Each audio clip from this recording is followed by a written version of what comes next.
You ask Tiger to calculate. This deals with linear inequalities with one unknown. The final result is x greater than -5. Let's solve it step by step.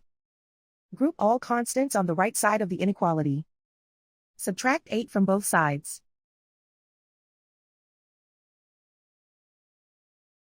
Simplify the arithmetic.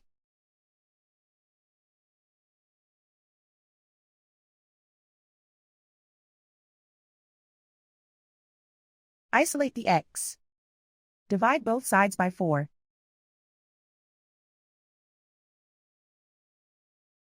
Simplify the fraction.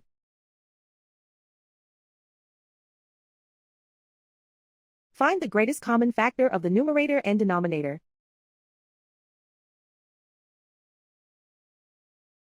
Factor out and cancel the greatest common factor.